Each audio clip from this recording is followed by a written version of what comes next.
జూదం వల్ల ఎన్ని దారుణాలు జరుగుతున్నా ఇప్పటికీ చాలా మందిలో మార్పు రావట్లేదు. డబ్బు లేకపోయినా అప్పులు తీసుకొచ్చి మరీ ఆన్లైన్ బెట్టింగ్ ఆడుతున్నారు. చివరికి ఏమీ చేయలేని నిస్సహాయ స్థితిలో ఆత్మహత్యలకు పాల్పడుతూ కుటుంబాలను రోడ్డున పడేస్తున్నారు.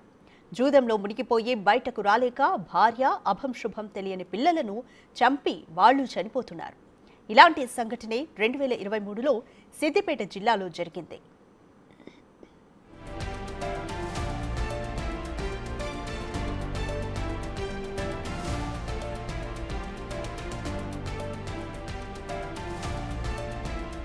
బెట్టింగ్ గేమ్కు అలవాటు పడి అప్పుల పాలైపోయి కుటుంబం మొత్తం ఆత్మహత్యకు పాల్పడిన సంఘటన సిద్దిపేట జిల్లాలో జరిగింది. చిన్న కోడూరు మండలం రామునిపట్ల గ్రామానికి చెందిన ఆకుల నరేష్ కానిస్టేబుల్ ఉద్యోగం చేసేవాడు. ఆన్లైన్ జూదానికి అలవాటు పడిన నరేష్ సుమారు ₹1 కోటి వరకు నష్టపోయాడు. అప్పు చేసి మరీ బెట్టింగ్ ఆడేవాడు. దీంతో అప్పుల వాళ్ల వేధింపులు రోజురోజుకు పెరిగిపోవడంతో 2023 డిసెంబర్ 15న 2 పిల్లలను, భార్యను గన్తో కాల్చి తాను కూడా ఆత్మహత్య చేసుకున్నాడు.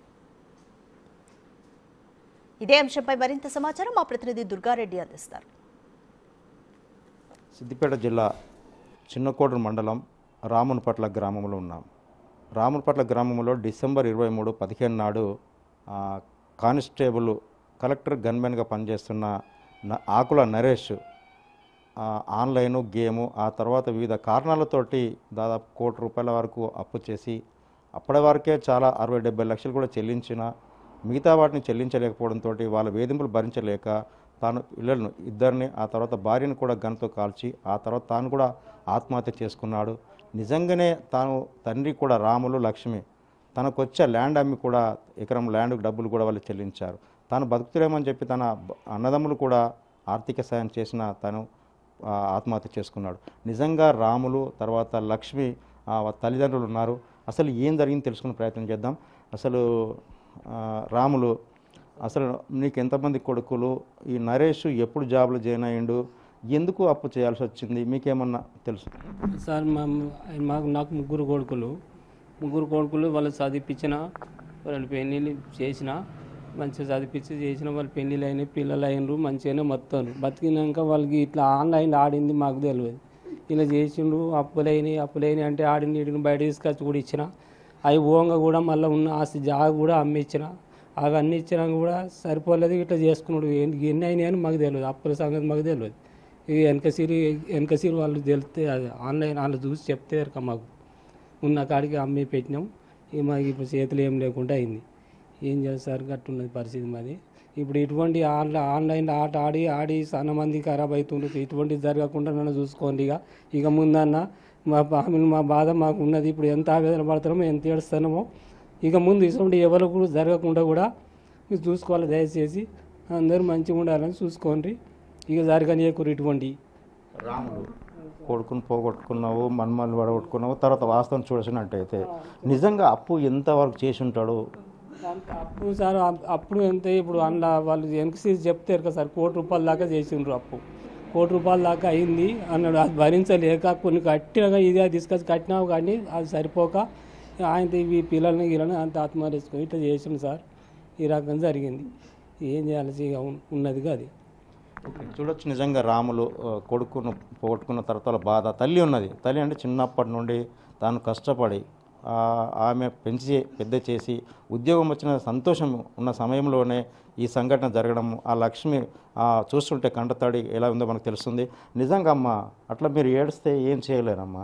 అసలు నిజంగా నరేష్ కానీ అప్పుడు ఇట్లా అప్పులు ఉన్నాయి ఇట్లా ఇప్పుడు చెప్పాడు, అసలు ఏం చెప్పలేదు. వెనక సిరి తెలిసింది చనిపోయినాక. నరే ఎంత పని చేసిన కొడుక, మేము కష్టపడ్డాం కొడుక, కైకి చేసి చదివిపించినాము. 2 ఎకరాల్లో భూమి లే కొడుక,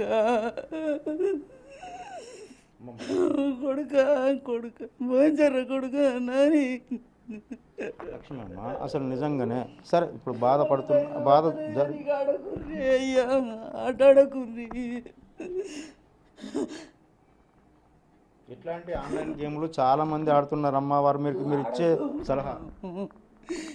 ఆన్లైన్ ఆడద్దు, మేము తవిసిపోతున్నాం. మేము ఉన్న ఒకటే, పోయినా ఒకటే, మేము దీనికి భరించలేము. ఇక కూడా ఆడకూర్రి చూడొచ్చు నిజంగానే వాళ్ళు చిన్న పిల్లలు ఇక్కడ ఫోటో పట్టుకున్నారు నరేష్ ఇది. ఆ తర్వాత కూడా ఇద్దరు అబ్బాయిలు, ఆ తర్వాత భార్య తన నరేష్. అంటే వాళ్ళు జాబ్ 2012లో జాబ్ వచ్చింది. అంటే దాదాపు 10 సంవత్సరాలు కొన్ని సంవత్సరాలు సంగారెడ్డిలో పనిచేసిండు. ఆ తర్వాత ఇక్కడికి వచ్చిన తర్వాత ఆ ప్రశాంత్ జీవన్ పాటిల్ కలెక్టర్గా పనిచేస్తున్న సమయంలో ఆయన గన్తో ఫైర్ చేసుకొని ఆత్మహత్య చేసుకున్నాడు. అంటే నిజంగా చాలామంది ఆన్లైన్ గేమ్ల ద్వారా కోట్ల రూపాయలు పోగొట్టుకుంటున్నారు. నిజంగా చూస్తే రాములు లక్ష్మి ఏ విధంగా బాధపడుతున్నారు. ఆ తర్వాత ప్రభుత్వం కూడా సాయం చేయాలన్నా కానీ చేసే పరిస్థితి లేదు. అంటే ఇన్సూరెన్స్ కూడా లేదు, రావడం లేదు. ఎందుకంటే అప్పుడు ఆయన దగ్గర ఆయన జాబ్ సాలరీస్ కట్ అయిపోయిన ఇన్సూరెన్స్ డబ్బులు కూడా తాను ఆత్మహత్య చేసుకున్నాడు కనుక ఇవ్వలేమని చెప్పి చేతులు ఎత్తేసారని తెలుస్తుంది. నిజంగా తన తమ్ముడు నరేష్ వాళ్ళ తమ్ముడు శ్రీకాంత్ ఉన్నాడు. అంటే ఆ శ్రీకాంత్ను కూడా అడిగి తెలుసుకునే ప్రయత్నం చేద్దాం. అసలు శ్రీకాంత్ అన్న గేమ్తో పాటు డబ్బులు నష్టపోయిందని అంతకుముందు మనకేమైనా తెలుసా, లేకపోతే అసలు నిజంగానే ఎట్లా తెలుసు? అంతమందికి అన్నయ్య చాలా కష్టపడి జాబ్ తీసుకొచ్చుకున్నాడు, కష్టపడ్డాడు, ఫ్యామిలీ అంతా సెట్ అయింది. కాకపోతే మంచి వ్యక్తి మా అన్నయ్య. ఒక ఆన్లైన్ గేమ్ బెట్టింగ్ ద్వారానే ఆయన ఫ్యామిలీ మొత్తం కోల్పోయాడు. ఆయన కోల్పోవడం వల్ల గేమ్ వల్లనే మొత్తం ఫ్యామిలీ కోల్పోయాడు. వేరే అలవాట్లు, మంచి వ్యక్తి మా అన్న, చాలా బాగా చూసుకునేవాడు. ఒక ఆన్లైన్ బెట్టింగ్ వల్లనే సుమారు ఎంతవరకు అప్పు చేసి ఉంటాడు? నిజంగానే అంత అదే పరిజ్ఞానం ఉన్న వ్యక్తి అంటే ఎవరైనా ఇంప్రెస్ చేశారా ఆయనను ఆ గేమ్ ఆడడానికి, లేకుంటే ఏ రకంగా ఆయన అంటే ఎవరు ఆ యాప్ లింకులు పంపిరో ఏందనేది బయట నుంచి తెలియదు సార్. ఆయన అప్పు ఎంత ఉందనేది కూడా మాకు తెలియదు. అన్నయ్య చనిపోయిన తర్వాత డిపార్ట్మెంట్ నుంచి స్టేట్మెంట్ తీసి ఇంత కోటి వరకు పోయిందని చెప్పి చెప్తే అప్పుడు మాకు చనిపోయిన తర్వాత తెలిసింది. ఒక ఆన్లైన్ గేమ్ ద్వారానే ఫ్యామిలీ మొత్తం బలైపోయింది సార్. ఓకే, ఇప్పుడు ఇంకా కూడా ఇప్పుడు చాలామంది ప్రైవేటు ప్రభుత్వ ఉద్యోగులు కూడా ఆడుతున్నారు. వారికి మీరు ఇచ్చే సలహా శ్రీకాంత్? అందరికీ దండం పెట్టి చెప్తున్నా, మా పెద్ద రేటు కోల్పోయినాం, మా వదిన పిల్లలు అందరికీ కోల్పోయినాం. మేము ఎవరు కూడా ఇలాంటి ఆట ఆడద్దు. మా అమ్మ నాన్న చావుబతుల పరిస్థితులు ఉన్నారు. ఘోరం అంటే ఘోరమైన పరిస్థితి. ఆ గేమ్ ఆడి అందరు చనిపోతారు. దయచేసి గేమ్ ఆడకూరి. అందరికీ దండం పెట్టి కాలు మొక్కి చెప్తున్నా, ఈ గేమ్ ఆడకండి, చనిపోకండి. మీరు చనిపోవడం వల్ల ఉన్న వాళ్ళ పరిస్థితి ఇంకా బతుకున్న శవాలతో సమానంగా ఉంది.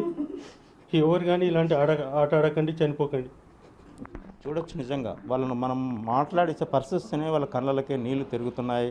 అంటే ఆన్లైన్ గేమ్ వల్ల ఎంత కోల్పోతున్నారో, ఆ తర్వాత డబ్బులు కొంచెం అంటే ఈ గేమ్ డౌన్లోడ్ చేయడము లేకుంటే ఆడడం వల్ల ఎలాంటి ప్రాణనష్టం జరుగుతుందో చూస్తున్నాం. ఆ తర్వాత కూడా చూడొచ్చు నరేష్ నిజంగానే చూస్తే ఒక మంత్రి ఎంబడి కూడా ఉన్నాడు. ఇక్కడ కలెక్టర్, ఆ తర్వాత హరీష్ రావు మున్సిపల్ చైర్మన్, వీళ్ళ కుటుంబ సభ్యులంతా కూడా ఆయన ఫోటో దిగింది కూడా ఇంట్లో పెట్టుకున్నాడు. అంటే తన గుర్తుగా ఇప్పుడు మాత్రం తల్లిదండ్రులు ఆ అన్నదమ్ములు మాత్రం ఆ గుర్తును చూసుకొని రోజు వాళ్ళు కంటతడి పెడుతున్న విషయం అయితే మనకు తెలుస్తుంది. నిజంగా చూస్తే వాళ్ళంతా చెప్తున్నారు, మా అన్నను కోల్పోయాము, మా పిల్లలను తీసుకుపోయాడు ఆయన. అప్పటి తర్వాత ఇప్పటికి కూడా ఇలాంటి గేములు కూడా ఎవరు ఆడొద్దు, ఎవరు నష్టపోవద్దు, ఎవరు ప్రాణత్యాగం చేసుకోవద్దని చెప్పి కూడా ఆ రాములు లక్ష్మి తర్వాత శ్రీకాంత్ అంటే తమ్ముడు తర్వాత తల్లిదండ్రులు కూడా వాళ్ళు చెప్తున్న పరిస్థితి అయితే కనిపిస్తుంది. మనం చూడొచ్చు నిజంగానే ఇప్పటివరకు అయితే సిద్దిపేట జిల్లాలో చాలామంది కూడా కొంతమంది గేమ్ ఆడి చనిపోవడం జరిగింది. బయటకు వెళ్తే సమాజంలో వీటిపై వాళ్ళు తిరగలేకపోతుంటారని చెప్పి తల్లిదండ్రులు కావచ్చు, బంధువులే కానీ ముందుకు రాలేని పరిస్థితి ఉంది.